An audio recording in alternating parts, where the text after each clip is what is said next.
I just got off a call where I was talking to someone who was really concerned about their retirement because they have a pension and they have no idea how that's supposed to change the way they invest and, more importantly, the way they plan for retirement. So if you are watching this and you have a pension, the way you structure your retirement and think about your investments is going to be significantly different than the person who does not have a pension and the way they think about theirs. Here's the reality of the situation. When you think about retirement, we typically think about a number. I need to save X number of dollars. I need to hit $1 million or $2 million or whatever that number might be for you.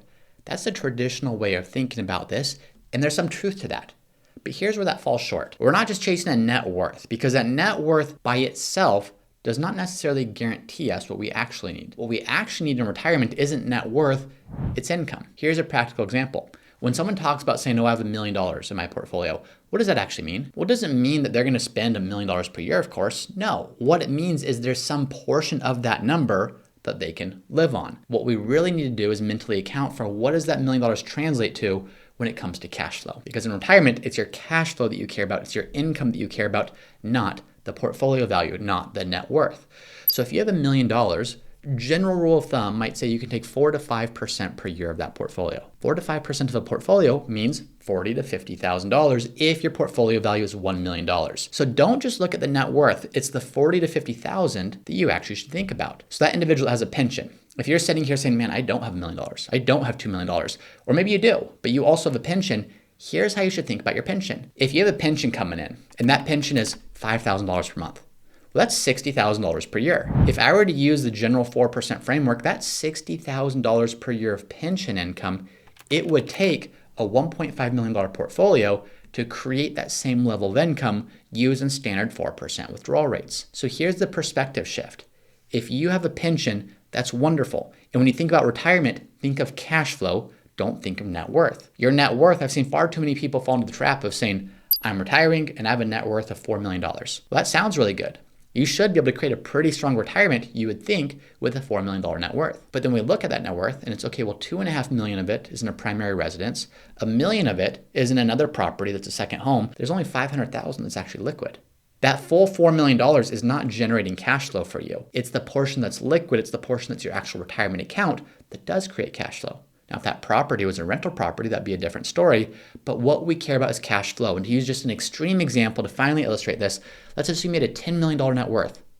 But the entirety of it was in a very precious diamond, a very rare diamond. How valuable is that to you?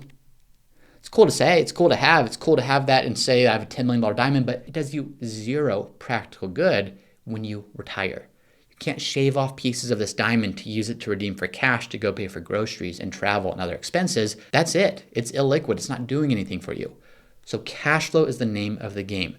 A pension is not going to show up in your net worth statement. You're not going to look at your balance sheet and see 401k, bank accounts, property, and then pension, but your pension is just as valuable as some of those pieces. So let's quickly go through how should you incorporate your pension into your overall financial strategy, and then how does that change how you should invest? And then there are a few nuances, a few key nuances that you need to understand if you're going to use your pension as your sole income source in retirement. These are really important things to know if you want to avoid being in a bad spot in the future because you did not take care of a couple of these things or didn't think through a couple of these things. So going to the pension framework, how should you think about this?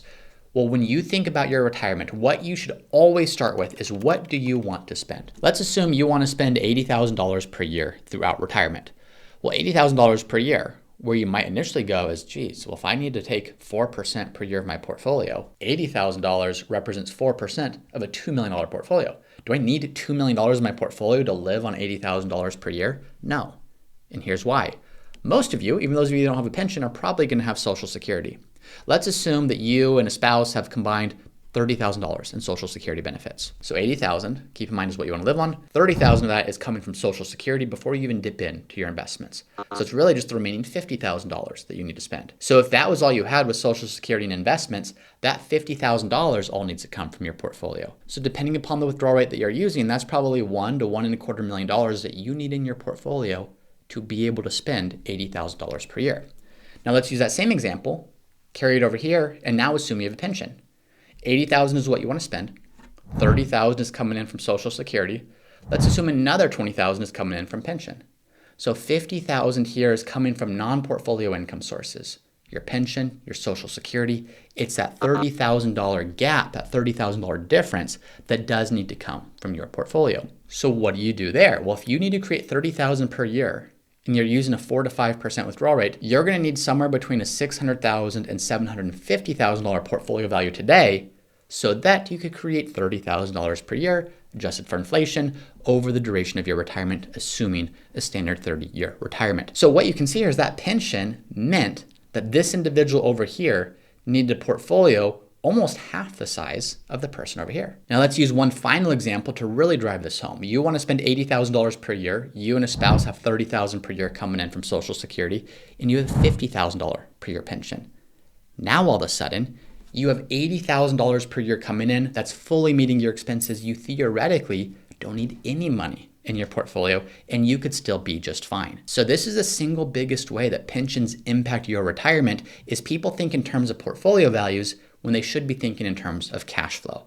I don't care if your next dollar is coming from a pension or an IRA withdrawal. A dollar is a dollar is a dollar, and they're both going to do the same thing for you. So all else being equal, the higher your monthly pension amount, the lower amount you need in your portfolio to maintain the same standard of living. So much so that in some cases, people with very strong pensions, especially if it's two spouses with the pensions, don't technically need any money in a portfolio to be able to retire and be in a very secure spot. Now, here's where people could get hung up with this. Number one, do you have a cost of living adjustment on your pension? So if we go back to that example, if you want to spend $80,000, Social Security is $30,000 per year, that's going to keep up with inflation. The $80,000 is certainly going to go up with inflation because you want to keep making sure that your purchasing power keeps up with inflation. But what if that $50,000 per year from your pension doesn't keep up with inflation? Typically, government pensions will have cost of living adjustments, and typically private pensions do not. This is not a universal rule. This is just more common in each of these. So if you don't have a cost of living adjustment, well, year one, you're fine. $50,000 from pension, $30,000 from Social Security covers everything. But year number two, if inflation goes up by 3%, it's not $80,000 per year that you need to live on. It's about $82,400 that you need to live on. Well, now there's a little bit of a gap. And then the following year, there's a bigger gap and a bigger gap and a bigger gap. And yes, Social Security is increasing with inflation, but your pension isn't. So in that case, even though it might seem like you're good year one, you need to plan for what's that gap going to do over time and how do you save in your portfolio or savings account, or how do you offset the impact of that by using various other sources. The second thing you need to understand about retiring with a pension is you need to understand the survivorship options. If I have a 401k, for example, that my spouse and I are living on in retirement and I pass away, she's going to inherit the entire value of that 401k. So whatever income it was creating, she can continue creating that on her own. If I have a pension though, that's not necessarily the case. When you have a pension, typically you're going to be able to elect different options. Do I want to take a lifetime pension, which is going to be a higher number, but that pension only lasts for as long as I live? Or do I want to take what's called a joint and survivor option? If I accept a lower amount from the pension, but if I predecease my spouse, that income continues over the course of her lifetime too. This is a very important, an extremely important planning point, planning decision, because some people are tempted to say, well, you know what, I'm going to take the higher amount. I want more money so that while we're both living, my spouse and I can both enjoy it. But what happens if that spouse passes away a year into retirement, 2 years into retirement, and their spouse has another 20, 30 years to live after that? Where's that money going to come from? If you're not carefully planning for this, you could be in a world of trouble. So a couple planning points. Do you make sure that you're building up a portfolio so that you can take that single life option, and if something happens to you, your spouse still has portfolio to live on? Or do you consider taking the joint and survivor benefit? And by the way, the joint and survivor benefit could be 100% joint and survivor, 75%, 50%. There's different options, and all of them are very important to plan through to say, how do we make sure that you're maximizing your income while the two of you are alive, if you're married, and the surviving spouse is also taken care of when the first spouse passes away. And then the third nuance to take into account here is, what do you do with your investments? How do you invest differently when you have a pension that covers most or all of your actual income needs? Well, this is where it very much becomes a personal preference. Going back to the purpose of investments, the purpose of investments is to meet your income needs. So if you don't need any income from the investment, then it goes down to how can you be invested? Well, people are typically retiring in their mid-60s. And in their mid-60s, they're thinking, well, I should be kind of moderate or kind of conservative in my investment portfolio. But that's not because you're 60 or 65 that's the case. It's because typically people at that age start needing to pull from their portfolio. And if you need to pull from your portfolio, you need to have at least a portion of that that is more secure, that is more stable, that is more protected from the ups and downs of the market. So if that's not the case, if you don't actually need anything from your portfolio, you can throw out some of those traditional rules. You could afford to be invested a lot more aggressively if you are more comfortable with that. What does that mean? Well, markets go up and markets go down. So you're going to experience more of those ups and downs in your portfolio. But if you can think to yourself and understand, I don't need this money, so I can accept that, I'm okay with that, you're going to have longer term growth potential. No guarantee, but much better growth potential. Or you might think, you know what, I know I could grow more, but I'm just not personally comfortable with that. Maybe you still are a bit more moderate or have a bit more of conservative investments in there.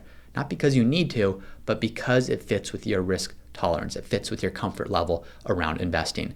So that's where you have a lot more freedom and flexibility to do what makes sense for you. You're not as restricted with what you can do with your investments because you need a certain amount to be conservative and need a certain amount to be more aggressive.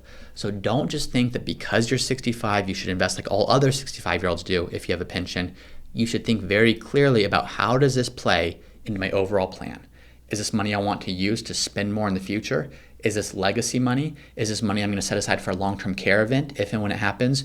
Depending on what your answer is, you should think about investing that money differently. But if you have a pension and you're retiring, that pension can be a wonderful tool to unlock a whole lot of what you're doing. Think of that pension and think of retirement in terms of cash flow, not in terms of net worth. And once you understand how this changes your plan, you can optimize a retirement that works best for you.